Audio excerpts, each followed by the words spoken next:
Hey guys, welcome again to the channel. Next lecture किसके ऊपर? Multiplication. अभी हम लोग क्या कर रहे थे यार? अभी लास्ट लेक्चर के अंदर आपने देखा होगा कि हमने ऑपरेशन शुरू किया है। तो नेक्स्ट ऑपरेशन क्या है? एडिशन हो गया, सब्ट्रैक्शन हो गया, एडिशन के लॉज हो गए। अब बात करते हैं मल्टीप्लिकेशन की। तो मल्टीप्लिकेशन मैट्रिसेस का one of the most important part है। लोगों को थोड़ी सी मल्टीप्लिकेशन में ही गड़बड़ी लगती है कि मल्टीप्लाई करते कैसे, ठीक है? तो वही हम लोग सीखेंगे and side by side multiplication के जो बेसिक लॉज है, ठीक है ना, वो।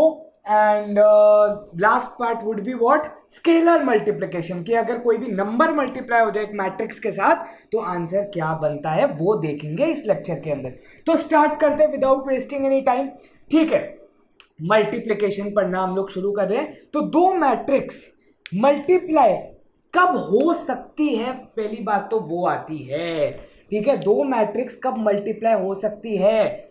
Multiplication is possible. When is it possible, वो हम लोग सबसे पहले देखेंगे। First, let's suppose you have two matrices A and B.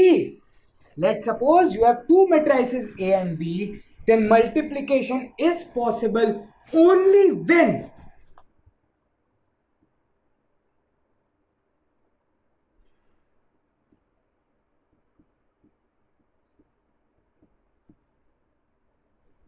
the columns of the first matrix is equal to the rows of the second matrix. इसका मतलब क्या? अगर A आपका क्या है 2x3, देखो ऐसे नहीं लिखते, AIJ के फॉर्मेट में लिखेंगे, लेकिन सिर्फ बताने के लिए, A अगर 2x3 है और वो अगर मुझे मल्टीप्लाई करना है B मैट्रिक्स के साथ, तो A के कॉलम्स क्या है? 3, तो B का रो क्या होना चाहिए? 3 होना चाहिए। एंड बाकी जो उसके कॉलम्स है उसका कोई लेना देना नहीं हमेशा हमें, ठीक है? लेट्स सपोज 4 हो गए, 5 हो गए, 6 हो गए, कोई लेना देना नहीं। लेना देना क्या है? दिस, प्यार होना चाहिए, बस। शादी की इतनी सी कंडीशन है अगर, तो ये है वो कंडीशन, ठीक है? तो A और B की कंडीशन क्या है? अगर वो मल्टीप्लाई कब होंगे? जब rows of the second matrix is equal to the columns of the first matrix, ठीक है? इतनी सी कंडीशन है। ये फर्स्ट कंडीशन पॉसिबल हो गया, कंडीशन हो गई। एंड अब बात करेंगे हम लोग रिजल्ट की। तो what is the result? Result क्या बनता है? Result is the answer C, जो कि किससे आया? A इंटू बी करने से आया, जो C आया। C के जो रोज होंगे वो किसके इक्वल होंगे? रोज ऑफ A के। एंड जो उसके कॉलम होंगे वो किसके इक्वल होंगे? कॉलम ऑफ B के। समझ में आया? बस ये लास्ट इंपॉर्टेंट पार्ट है। इसका मतलब क्या? इसका मतलब जो आपकी C मैट्रिक्स बनेगी A इंटू बी करने से, तो होगा क्या? जो C मैट्रिक्स का रो होगा वो रो ऑफ A मैट्रिक्स होगी, उतनी रोज बनेंगी। एंड कॉलम्स किसके होंगे? B मैट्रिक्स के। समझ में आई बात? ये बस आप लोग को ध्यान रखना। अगर इतना पता लग गया तो मल्टीप्लिकेशन करते कैसे वो तो बहुत ही आसान है। वो तो अभी एग्जांपल के तौर पर ही बता दूंगा आपको। कैसे बताएंगे भाई? देख लेते हैं 2x3, यही एग्जांपल के साथ लेते हैं, ठीक है? 2x3, 2x3 का क्या मतलब है? 2 रो 3 कॉलम। तो नंबर अपने हिसाब से एडजस्ट कर लेते हैं, 1 2 3 3 1 2, ठीक है? ये क्या बन गया? मेरी 2x3 मैट्रिक्स बन गई। अब ये मेरे साथ किसके साथ मल्टीप्लाई होगा? 3x4 के साथ, ठीक है? 3x4 के साथ। तो 3x4 में अब मुझे लेने हैं कुछ एलिमेंट्स, तो मैं ले लेता हूं 2 1 3 2 4 2 1 0 3 1 2 2। समझ में आ गया? एक रैंडम सा एग्जांपल लिया है, इसका आंसर मुझे भी नहीं पता क्या होगा। अब ये बात करेंगे कि मल्टीप्लिकेशन की कैसे जाती है। मल्टीप्लिकेशन कैसे की जाएगी भाई, वो देखेंगे। होता क्या है मल्टीप्लिकेशन में, अगर आप ध्यान से देखो, जितनी इसकी रो, या ठीक है यहाँ पर रो नहीं, जितने इसके कॉलम्स, मैंने क्या बोला, उतनी इसकी रोज होनी चाहिए। इसका मतलब क्या है, क्यों ऐसा बोला गया? इसलिए ऐसा बोला गया क्योंकि यहां का एलिमेंट इसके साथ होगा मल्टीप्लाई। कैसे, ध्यान से देखना। जो आपका पहले कॉलम का एलिमेंट है वो यहां का पहले रो का एलिमेंट से होगा मल्टीप्लाई, कॉलम का रो के साथ होगा मल्टीप्लिकेशन। मल्टीप्लिकेशन का बेसिक रूल क्या है? मल्टीप्लिकेशन और मैट्रिसेस का बेसिक रूल यही कहता है कि मुझे कॉलम के नंबर्स को करना है multiply with the number of the element of the rows. समझ में आई बात?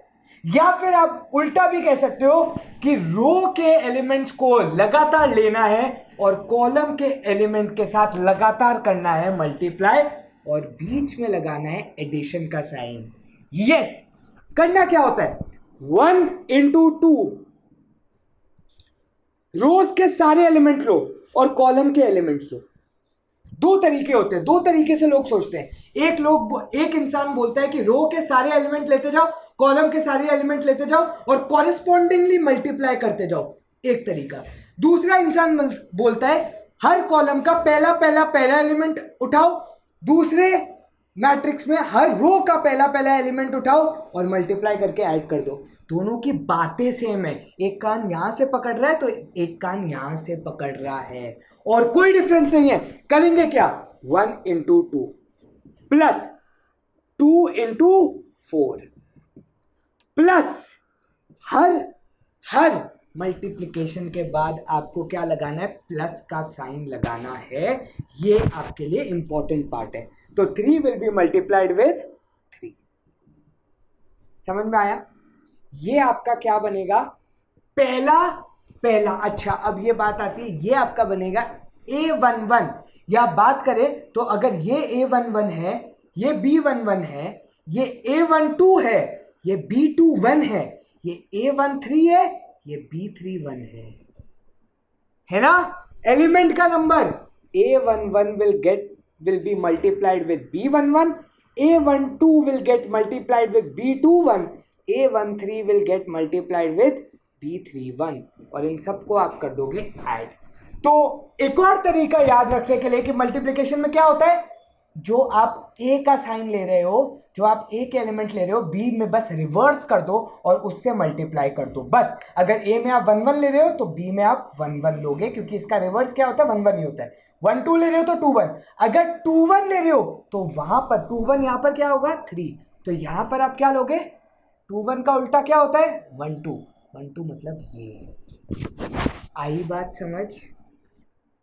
समझ में आई बात? ठीक है, ये आपके लिए इंपॉर्टेंट पार्ट है। अब बात करते हैं कि हम लोग लिखेंगे कैसे। हमारे पास क्या होगा, जब हम लोग पहली रो को उठाएंगे और पहले कॉलम को उठाएंगे, पहली रो के एलिमेंट्स उठाए, पहले कॉलम के एलिमेंट्स उठाए, तो वो मेरा जो आंसर बनेगा वो मेरा बनेगा C11। मैंने पहली रो पहली कॉलम उठाई। अब मैं क्या करूंगा, पहली रो और दूसरा कॉलम उठाऊंगा, पहली रो और दूसरा कॉलम, पहली रो दूसरा कॉलम, क्या बनेगा, 1 into 1 plus 2 into 2 plus 3 into 1। पहली रो दूसरा कॉलम, पहली रो दूसरा कॉलम। सिमिलरली पहली रो तीसरा कॉलम,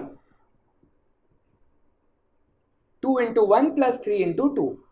पहली रो तीसरा कॉलम, पहली रो तीसरा कॉलम। समझ में आया? अब आप लोग को क्लियर हो गया होगा, रो के साथ कॉलम, रो के साथ कॉलम, रो के साथ कॉलम, रो के साथ कॉलम। अब बात करेंगे, इधर एक और आएगा C14, जब आपका पहली रो चौथा कॉलम मल्टीप्लाई होगा। अब नेक्स्ट इधर बनेगा C21, क्योंकि मैं रो उठाऊंगा दूसरी वाली, कॉलम उठाऊंगा पहला वाला। 3 into 2 plus 1 into 4 plus 2 into 3।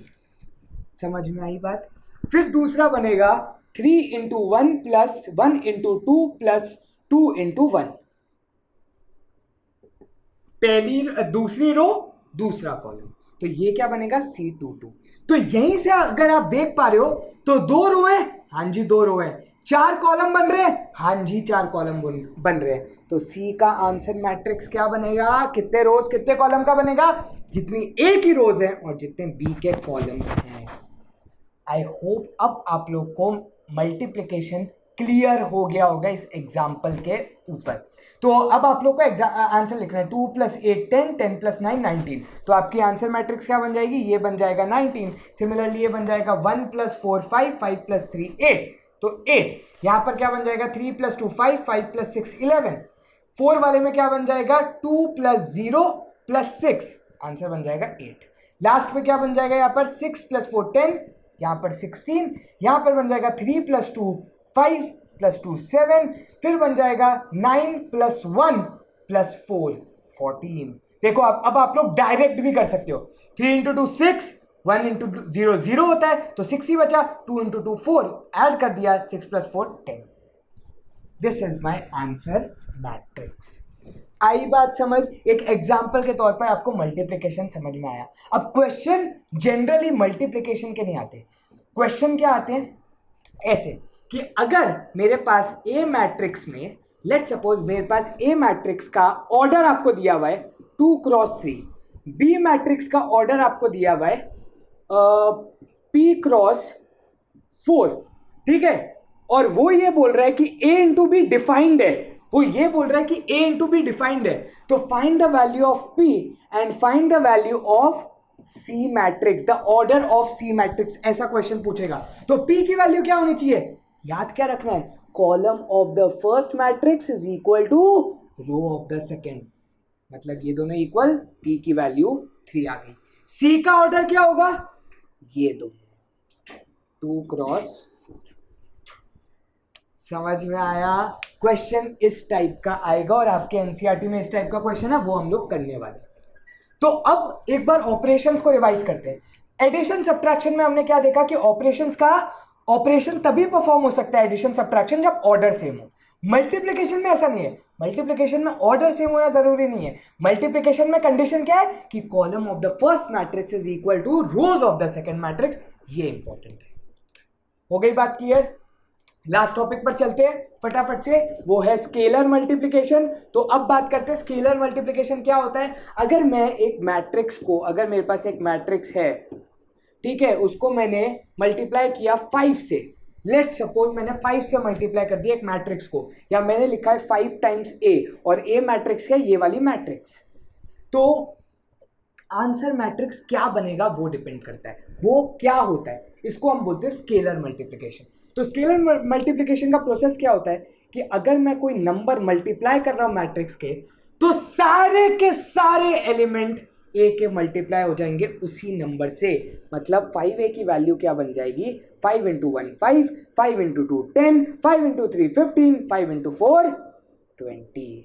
इसका मतलब क्या होता है, अगर A है Aij M क्रॉस N, तो KA क्या बन जाएगा मेरा? K times Aij M cross N। समझ में आई बात? ये होता है स्केलर मल्टीप्लिकेशन का रूल। बस, तो यहां पर आपके सारे हो गए रूल्स। प्रॉपर्टी क्या कहती है? प्रॉपर्टी क्या कहती है कि वही कम्यूटेटिव एसोसिएटिव इसमें भी है, ठीक है। कम्यूटेटिव बात करेंगे, ठीक है, एसोसिएटिव की बात करेंगे, बात एक ही है, ठीक है।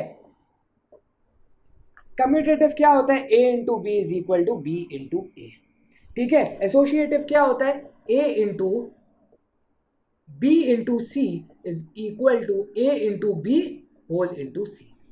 अब बात ये आती है, क्या ये ऑलवेज ट्रू है? एडिशन में ऑलवेज ट्रू होता है, याद रखना है, इसमें ऑलवेज ट्रू नहीं है। क्यों? यही एग्जांपल ले लो, A इंटू बी वैलिड है, क्या B इंटू ए वैलिड है? B का क्या है? 3 क्रॉस 4, A का क्या है? 2 क्रॉस 3। क्या ये दोनों हैं इक्वल? क्या column of first matrix is equal to row of second matrix है? नहीं बका। तो इसका मतलब commutative is not always true and therefore associative is also not always true. कुछ स्पेसिफिक कंडीशन में ये चीजें वैलिड होती है, लेकिन हर केस में ये चीजें वैलिड नहीं होती, जैसे कि ये एग्जांपल आप लोग को दिखा दिया। ठीक है, कुछ केसेस में ऑब्वियसली वैलिड होगा, कुछ केसेस में नहीं होता। ठीक है, तो ये डिस्ट्रीब्यूटिव लॉ भी होता है इसका। तो डिस्ट्रीब्यूटिव में क्या हो जाता है, अगर मैं डिस्ट्रीब्यूट कर रहा हूं तो क्या a into B plus C will be equal to A B plus A C, provided सारी चीजें यहाँ पर डिफाइंड है। ठीक है, और एक होता है आपका सिंपल मल्टीप्लिकेटिव आइडेंटिटी, जैसे एडिटिव आइडेंटिटी होती है वैसे मल्टीप्लिकेटिव आइडेंटिटी। क्या होती है भाई मल्टीप्लिकेटिव आइडेंटिटी? 2 के साथ ऐसा क्या मल्टीप्लाई करूं कि आंसर 2 ही आए? तो आप लोग बोलोगे ऑब्वियसली आंसर है 1, सबका मालिक 1। सही बात। तो बस यहीं पर बात आती है क्या, कि अगर मुझे ए से ऐसा कोई मैट्रिक्स मल्टीप्लाई करना है सच दैट आंसर ए आए, तो वो होती है मेरी आइडेंटिटी मैट्रिक्स। क्योंकि आइडेंटिटी के साथ अगर देख लो, ये चाहे तो मल्टीप्लाई करके देख लो, ये आइडेंटिटी मैट्रिक्स है, पढ़ा था टाइप्स ऑफ मैट्रिक्स में। तो इसमें क्या करेंगे, फर्स्ट रो फर्स्ट कॉलम के एलिमेंट के साथ मल्टीप्लाई, ये वाला इसके साथ, 1 इंटू 1 इज 1, 2 इंटू 0 इज 0, तो आंसर 1 ही आएगा। फिर ये क्या होगा, 1 into 0 first row second column, 1 into 0 0, 2 into 1 2, तो आंसर सिर्फ 2 ही आएगा। 3 इंटू 1 4 इंटू 0 तो 3, 3 0 जा 4 1 जा 4, आंसर देखो वही आया। समझ में आया? तो यहां पर आपका मल्टीप्लिकेशन भी हो गया खत्म। मल्टीप्लिकेशन के रूल्स बता दिए, मल्टीप्लिकेशन कब रूल्स फॉलो नहीं करता वो भी बता दिए, सब कुछ। और स्केलर मल्टीप्लिकेशन भी आप लोग को कर दिया है, बता दिया है। ठीक है, अच्छा हाँ, ये स्केलर क्या होना चाहिए, एक रियल नंबर होना चाहिए, बस ये चीज मैं बता देता हूं। ये k आपका जो है ना, k बिलोंग्स टू r होना चाहिए। मतलब अगर 1/5 भी लिखा है ना, लेट सपोज यहां पर a की जगह 1/5 a लिखा है, लेट सपोज, तो क्या होगा, सबसे डिवाइड हो जाएगा 5। ठीक है, दैट इज ऑल्सो पॉसिबल। समझ में आई बात आप लोग को? ये k क्या है, रियल नंबर होना चाहिए। So with this guys I hope this lecture is over. मतलब आप लोग को सब समझ में आ गया होगा इसके अंदर। Thank you guys for watching, meet you in the next lecture. Obviously ये लेक्चर बड़ा होगा क्योंकि मल्टीप्लिकेशन है। Thank you and sorry for it. Bye bye guys, शबा खैर, see ya, stay tuned for the next video. Thank you, bye.